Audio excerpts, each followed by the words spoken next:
Okay, so Dr. Terry Brock is also on the part of the Wake Forest community. He's a research associate at the African American Studies Program and Cultural Heritage and Preservation Studies Program at Wake Forest University, and then the manager of archaeology and research at the Wake Forest Historical Museum. And he's going to talk about abandoned cemeteries. Thank you, Dr. Brock. Thank you. How's everybody doing? Good. Can you all hear me all right? Not really. No? It's on. I'll try to stand more over here. Is that better? Okay. Sorry, the mouse is all the way over here. And I'm all okay. All right. So we just spent a bunch of time talking about what's going to happen in 2050. So I figured, why not bring the archaeologist up to talk about what happened a couple hundred years ago, right? I just wanted to thank you, Dean Marsh, for inviting me to give this talk. This is definitely a different crowd than I'm accustomed to speaking to. So, so bear with me if some of this is things you already know, or but I'm hopeful that it will be useful and informative, because I think that we all do have at least one thing in common, which is an interest in the people who are no longer living, and making sure that their humanity and their memory is respected and preserved and cared for even after death. For me, that work has primarily come outside of the context of studying death and burial. My archaeological experience has been focused primarily on excavating sites where people in the past lived and worked, in particular the lives of African Americans in the 18th and 19th centuries. I've been truly fortunate to be able to excavate at historic sites such as historic St. Mary's City in southern Maryland, which was the first capital of Maryland, and later became a plantation. And my previous work at James Madison's Montpelier, home to our fourth president. And there's a lot of lawyers in the room, right? So Madison. At both of these sites, my interest was exploring the lives of people who were enslaved on these plantation sites and how they survived and persevered within the context of slavery, how they expressed their humanity within the context of a dehumanizing system, and then how to share those experiences with their descendants and the broader public. One way that we express our humanity is by caring for the dead. It is unique to human beings, right? Dogs don't do it, right? We're the only ones. The cemetery, therefore, is a unique space where we express our humanity, and has become a place where I have spent a lot of the past few years working since I've come here to Wake Forest. This is an image of an excavation at a burial site. You can see the dark stains in the soil is where the burial shafts are located. Unfortunately, there are an untold number of cemeteries and burial grounds that have been lost to time through neglect, lack of resources, issues surrounding land ownership and title, laws that inadvertently protect some cemeteries better than others, and systematic inequities such as racism, which is one we're going to talk about on this presentation. It's likely you've heard of some of the recent high-profile instances of these types of burial grounds, such as those associated with boarding schools for Indigenous children, where burials of Indigenous kids are being located using archaeological methods. I'm incredibly proud of my colleagues for working on this work. African American cemeteries have suffered significantly from these issues. One of the most well-known cemeteries is the African Burial Ground in New York City, a 15-acre burial ground consisting of almost 15,000 burials of enslaved African and African Americans from the 18th century that was identified in the 1990s. The burials were found nearly 30 feet below the surface, and this is downtown New York City, having been buried by centuries of fill and forgotten to the point that it was only through the planned construction of a federal office tower that led to its rediscovery. The excavation of this cemetery not only made the fact that African American burial grounds are being lost, but raised awareness and heightened activism amongst the African American community to be involved and to take the lead in the research and preservation process. This project, which was led by my colleague, Dr. Michael Blakey, who was then at Howard University, but is now at William & Mary, led to the creation of a system of archaeological investigation that places the descendant community within an equitable partnership and relationship to archaeologists, serving as what we often refer to as the ethical client. This pioneering approach has been instrumental in changing the way that archaeologists approach our research.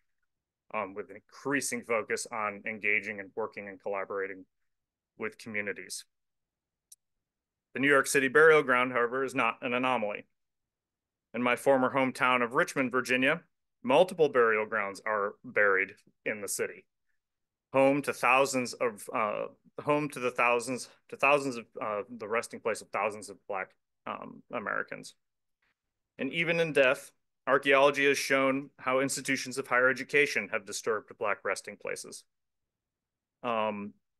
A historic well that was discovered at the Virginia Commonwealth University's Medical College in Richmond was full of cadavers that were illegally exhumed from African American burial grounds, a practice that was sadly not uncommon in the 19th century. UVA is also, University of Virginia is another school that has this history of exhuming Black bodies from cemeteries and then using them as cadavers and then not reburying them, all without the permission of the community. This kind of disrespect of the dead shows how far the dehumanizing process persisted by whites towards Blacks in our country. Following the end of slavery, Black cemeteries faced a new challenge. Communities that had formed on plantations were disbanded, as did the ability to access and care for their ancestral cemeteries. At James Madison's Montpelier, we see this abandonment evidenced by the depressions where burials were located. Depressions that would have been filled if the cemetery had not been abandoned, right? So what you see here is this rare moment of snow that was just melting.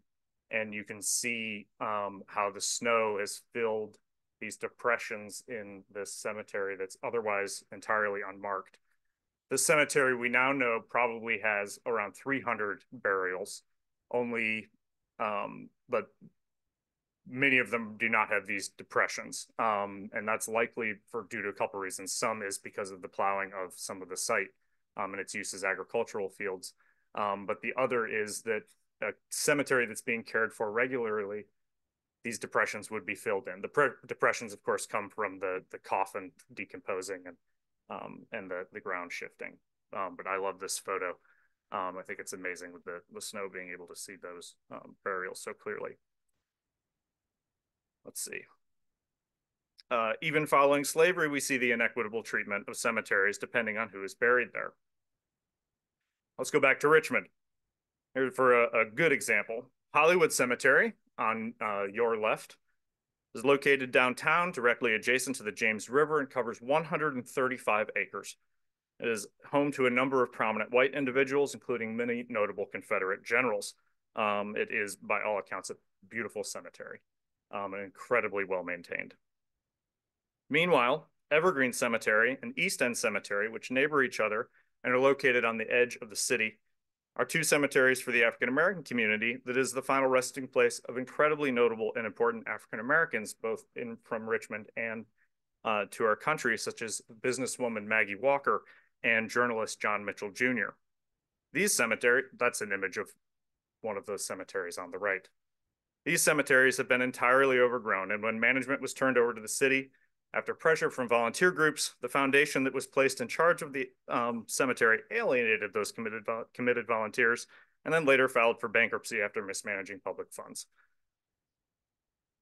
So the track record continues to not be great, right? So while I'm highlighting some of the more high-profile examples of abandoned Black cemeteries, they're unfortunately not the exception. The history of Black cemeteries as products of a society that was built on the enslavement and dehumanization of Black people has resulted in systems that have led to these cemeteries being neglected, underfunded, undersupported, and eventually forgotten. And then once they're forgotten, they're covered over, displaced, or relocated. Fortunately, awareness about this problem is increasing, largely due to the activism of Black communities advocating for themselves and their ancestors. Recent state and federal legislation, for example, are starting to provide funds for communities to engage in the restoration and maintenance of these spaces. I wanted to spend the rest of this talk sharing some of the community projects that my students and I have been working on and with those communities that we've been working with and the ways that we are trying to support the care, protection, and preservation of these spaces. These projects are all part of the work done through the Cultural Heritage and Archaeology Research Group, or CHARG. I still can't believe no one took that acronym.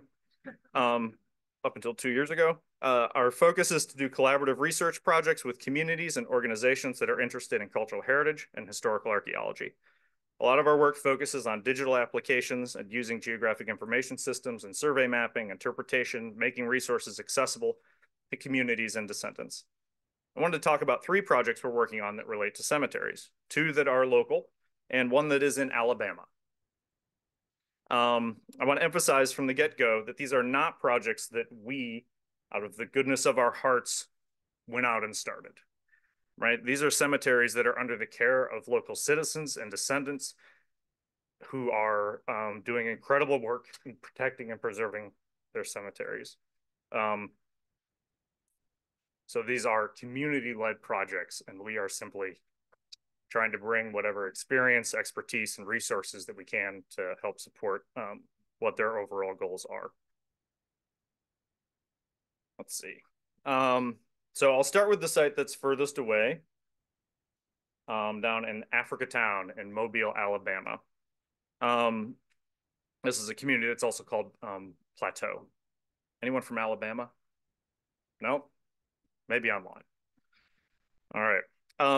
Africatown's an incredibly interesting and unique community. The community itself was founded just following the Civil War by a number of survivors of an illegal smuggling operation that was carried out by a shipbuilder and enslaver named Timothy Mear and his brother Burns and John Davy in 1860. The ship that was used to engage in this illegal trade, because remember the transatlantic slave trade was abolished in 1808 in the United States, was called the Clotilda, which was then sunk to hide the evidence. The 110 Africans that were smuggled here were then sold amongst a handful of families, including 32 to the Mear family. They were then emancipated 5 years later because of following the Civil War and settled of the community of Africatown on a property given by the Mear family. It is therefore the only known community founded by Native Africans that is still surviving in the United States. Right, not African Americans, Africans. Right? So this is a really, really unique community. In the past 5 years, the Smithsonian Slave Wrecks Project has been supporting efforts to locate the Clotilda through underwater archaeology. That effort engaged the Africatown community and was largely a success, that they found the boat. It's a really fascinating thing because this is an investigation, right? The reason they sunk the boat was to hide the evidence of this crime. And one of the reasons that the Mear family was never prosecuted, in fact, had to do with that evidence not being available. So they've found it. The growing relationship with the descendant community led to additional requests, which then led to the enlistment of my wonderful colleague, Dr. Alexandra Jones, of the nonprofit Archaeology in the Community. She, in turn, enlisted CHARG to help with a project that the descendants wanted to take on, the detailed documentation of their historic cemetery. And if you ever want to learn more about this community and this amazing story, there's a phenomenal documentary on Netflix called Descendants, which I'd encourage you all to check out. Some previous work on this cemetery had already been completed by some archaeologists from William and Mary, but that had happened 15 years ago. Since then, technology has changed, as has the cemetery's condition. Additionally, only the historic half of the cemetery was documented. So CHARG was asked to do a handful of things. First, map the burials at the more contemporary part of the cemetery. Second, build a digital tool that would allow community members to document the cemetery with detailed metadata and to be able to manage and update the records independently. And then third, create an interactive web display that will make the information being documented accessible to the public. And we did that. Here's the interactive web display. And I wanted to show you just a little bit real quick of some of the maps that we did. So this map here is a static map. This is what was made in the 15 years ago of the work that they did. And then we were able to, using more detailed, using, more modern, I hate talking about things 15 years ago as being not modern, but, more modern tools to let us create the same map using the same data, but to allow it to be more interactive and things like that. And then we built a survey tool with a survey so that people can use through the web browser or through application to identify and map and take pictures of and record all of the necessary information for each and every burial. So this has been and so far, oh, I don't know how to go back. Oh, don't want to do that. There's a ticker so we can find out if anyone's. So we've got 447 burials recorded so far. And then you can see what the results look like. And this will be cleaned up as we get more and more done. But we have pictures of all of the burials, the metadata that comes along with it. Lots of interesting information that's coming out of that. So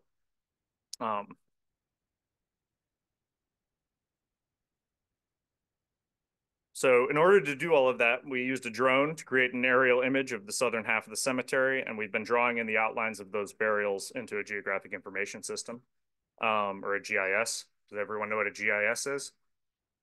Awesome. All right, you all use it when you order food from DoorDash. Like, that's a GIS. It's a map with metadata attached to it. And then we built the online forum so the community members can access, take pictures, and record information about each burial.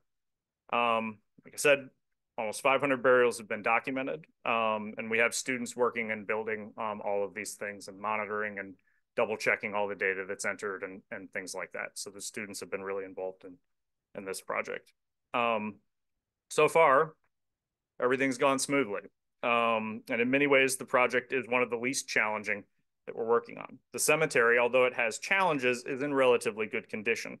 The southern portion is still active, and the community has been able to keep about 95% of the cemetery cleared of brush and overgrowth. The headstones and tombs do have damage, but the mapping of the tombs is relatively simple. These have these big concrete slabs covering them, so that it makes mapping them pretty simple. And a lot of the headstones haven't been knocked down and things like that. And I'd say only about 5% of the burials in total are unmarked and required ground penetrating radar to identify their locations. By all accounts, this is a good situation for documentation, and I've been really encouraged that the recent public interest in this community and the motivation of community members and federal involvement and federal funding that's gone into it is going to ensure that the cemetery is going to be protected moving forward. Let's see, at the county level, here we're coming back to Forsyth County in North Carolina. At the county level, CHARG has partnered with a local preservation organization called Preservation Forsyth and their Unmarked initiative. This initiative is focused on identifying and documenting African-American cemeteries throughout Forsyth County with the state of North Carolina. This is an important process because the State Historic Preservation Office has begun a statewide effort to identify and map every cemetery in the state and to put them into a database. That's a lot of cemeteries. There are a lot of, as you all know, there's a lot of cemeteries out there, as I often tell people who are so surprised by how many cemeteries there are. I'm like, look, there are more dead people than there are alive people. And they got to go so that we had to put them somewhere. And so there are lots and lots of cemeteries out there. But this is really important because by having these cemeteries marked and identified, it will make it possible for development projects to easily plan, avoid these cemeteries, and make sure that we don't have the types of catastrophes that we've had in the past. There's one cemetery in this town called Happy Hill Cemetery, which only half of it is there. The other half was relocated because a highway went through. Right. So these kinds of things, there's now laws and legislation that are supposed to ensure that this doesn't happen. Right. This can also help communities and local governments understand what kinds of heritage resources they have, so that they can build programming and funding and legislation and all kinds of things around the needs that their communities have. Let's see.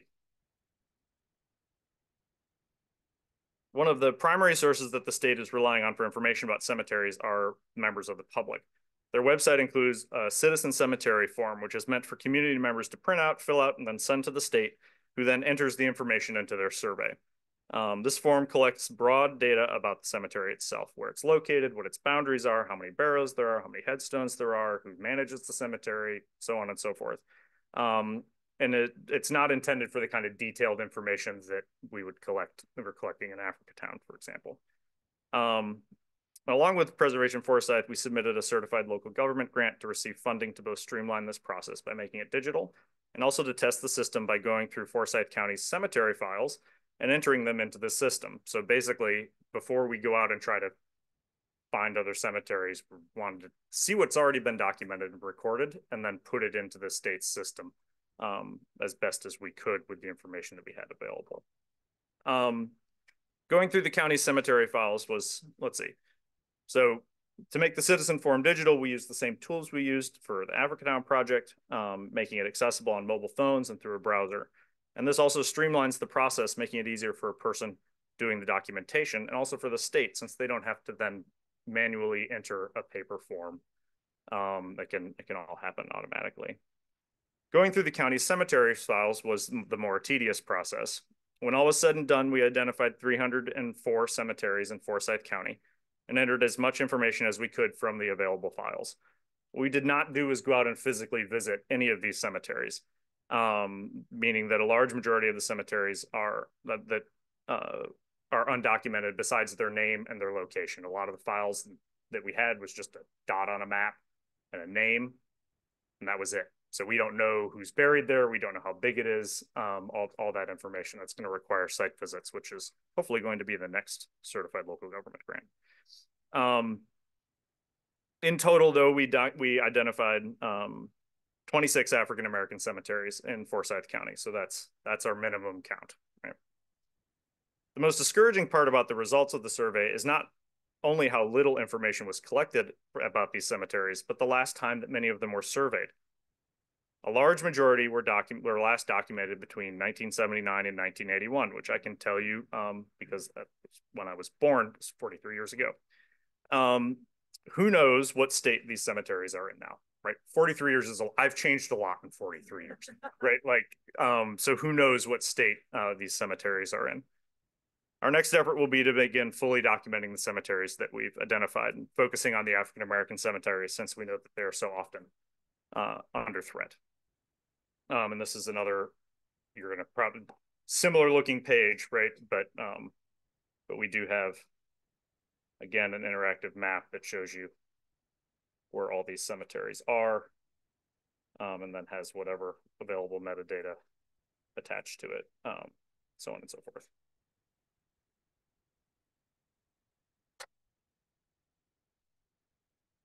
The final project I wanted to talk to you about is a cemetery that is located just across the street, wedged behind a city parking lot, the senior services building, some apartments, and a brick factory. The Oddfellows Cemetery was founded in 1913 by two African-American fraternal mutual aid societies, which we think were lodges of the African-American Grand United Order of the Oddfellows. This is what's called the Twin City Lodge and the North Star Lodge. By the 1940s, these lodges seem to have been disbanded or perhaps merged, leaving the cemetery in the care of what is now known as the Grand United Order of the Oddfellows local chapter here in Winston-Salem. For those who don't know what the Oddfellows are, they were a very popular fraternal organization that's existed for a very long time. Think kind of like the Masons, but a lot more accessible than the Masons. The Grand United Order of the Oddfellows was created in Europe as a mutual benefit society, and during the 19th century, unaffiliated lodges were being established by whites in the United States, which have become an organization now known as the International Order of the Oddfellows. Blacks who were interested in joining were rebuffed, and instead went to Europe and were officially chartered by the Grand United Order, and they officially started in 1843, the first lodge in Philadelphia, here in the United States. Lodges spread quickly through the large cities and became particularly popular following the Civil War. This was because these societies served as a mutual aid service to their communities and provided financial support in defraying expenses of burial, sickness, disability, and widowhood. The Oddfellows also practiced not only financial mutual aid for their members, but also communal and fraternal aid. If a member got sick, for example, they were not only supported financially, but it was expected that other members would visit them, see how they're doing, check in, right? build community and things like that. Among the areas that the Oddfellows focused on was the care of the dead. And we, of course, just discussed earlier in the previous panel about just how expensive burial is, right? And it was expensive then too, and it's particularly expensive when you're part of a community that just was newly emancipated, right? And was starting all of a sudden in 1865 without any financial resources at all, right? Oddfellows lodges across the country have established cemeteries where members could be buried and where Oddfellows members and members of the African American community could purchase plots at extremely low cost, with the expectation that the families would then maintain them. And this is one photograph from the Oddfellows Cemetery. These are the headstones of the original members of those two lodges that are still there. And as you can see, like, this is the stuff that's in good shape. See, the Oddfellows Cemetery in Winston-Salem covers about 10 acres. Didn't move. That's not what I wanted to do. Here's a map that shows you where it is. So it covers about 10 acres, just for scale. Just so you all know, we're right here, right? Is that right? Yeah, we're there. So pretty close. This is where well, here, this is where we played Division I, #1 ranked in the country baseball. Go Deeks.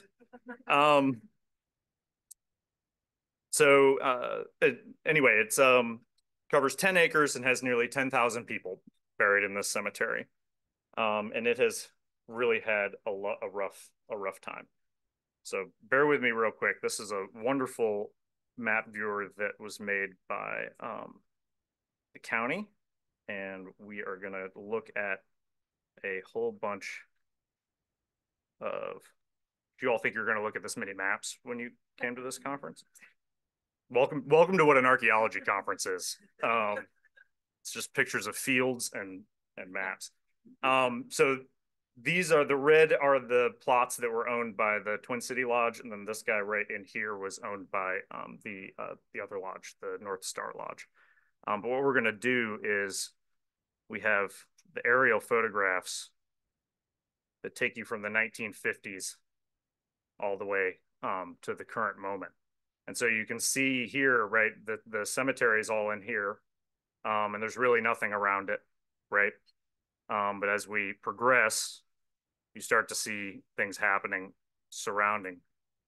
Right? Houses start getting built along Shoreline Drive. In 1972, you see the beginnings of what is Pine Hall Brick Company happening here. 1974, the construction of apartment buildings. And you can start to see gradually this cemetery is getting enclosed. Just so you know, this is the original entrance to the cemetery, this road right here. So 1980, where is it? Oh, now you can't get into the cemetery anymore. 1990, the parking lot is put in, and then the senior services building eventually gets built. You also see here that these houses have all been knocked down. And then 1994, what is going on? See, there's all of a sudden there's these giant piles of dirt, which we think may have been associated with the fairgrounds that are across the street. Look at that. Those piles of dirt are extending over the property line, right? The city has purchased this section of land. This cemetery is entirely cut off. There's no way to access it anymore. The stories from the people who've been trying to clean this cemetery for decades, they talk about how they would just move brush from this side of the cemetery over to this side of the cemetery. And then they move that same brush from this side of the cemetery over to this side of the cemetery because they couldn't get it off the property. By the 2005 burial, this parking lot's a little bit bigger than it should be, isn't it? Right? The city paved a parking lot and they extended it over the property boundary into this cemetery. So we have no idea if there are burials located underneath this cemetery. This area here is clearly graded. There are piles of tombstones over here. And you can see, again, grave depressions, all these lumps. Those are grave depressions, all unmarked burials. So it's it's really pretty, it's gone through some hard times and faces a lot of challenges. Fortunately, there's a really dedicated group of people who are working on protecting this, on bringing this cemetery back. Oh, that was a special surprise photo for you guys. Currently, Oddfellows is being managed by a private 501c3 called the Friends of the Oddfellows Cemetery. This group has done tremendous work over the past 20 years, clearing the brush, weeds, and vines that have overtaken most of the cemetery. What's left behind is sobering. Of the 10,000 recorded burials, I would say that only 10 to 15% are still marked. And the markers that are left are in bad shape. The vines that have pulled many of them to the ground, trees have knocked them over, groundhogs have burrowed their way into the burials. Plots are falling apart or buried and not visible. And yet the community has been working hard to keep pushing nature back and to bring the cemetery to life. Just this past Martin Luther King Day, for the second year in a row, over 150 people came out to a service day to help clear brush and leaves. I'd like to say we were able to just like clear the whole thing, but barely made a dent despite how much work we did.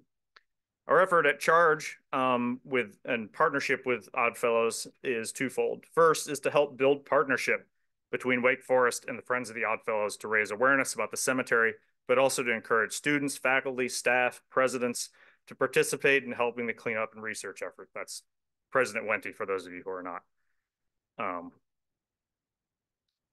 Don't know your Wake Forest administration. Primary in this effort is to make sure that these groups filter through CHARG so that whatever activities are planned meet the goal of the organization first and the goals of the class or the organization or the group second, right? It's very easy for, and I know this because this is what archaeology classes all eventually do, is they go visit a cemetery, they do a typology of the headstones, and then they leave. This group doesn't need a typology of the headstones, right? That's not what they need. They need to be able to see the headstones. They need the headstones to stop falling down. They want to know where things are located, right? So, so by building a partnership through the research group with them, faculty, staff, students who want to do projects work through us, and then we make that connection with the organization, and it allows whatever they do to be meaningful to the organization. It also means that that class can then never come back again, and the Friends of the Oddfellows don't have to think, where did that, are they coming away, right? They can just ask me, right? And we can, they know that that partnership still exists. The second effort is to support their research and mapping needs. Both of these needs actually reflect more than just a practical need. The Friends of the Oddfellows want to be able to provide descendants with at least one of two things. First is the ability to visit their ancestor's grave directly, and they can't do that if they don't know where it is, right? And the second is to at least provide information about their ancestor if they don't know where that burial is located. In each case, we're working to apply mapping methods and tools and technology that we've used at Africatown to the Oddfellows Cemetery, and also working with them to build a research database that will be able to chronicle the biographical research about the individuals buried at the cemetery. And was really fortunate. We actually were able to use Oddfellows Cemetery as kind of a testing ground for the work that we did in Africatown. So I didn't have to go to Mobile a whole bunch. We could test all of this stuff at Africatown or at Oddfellows.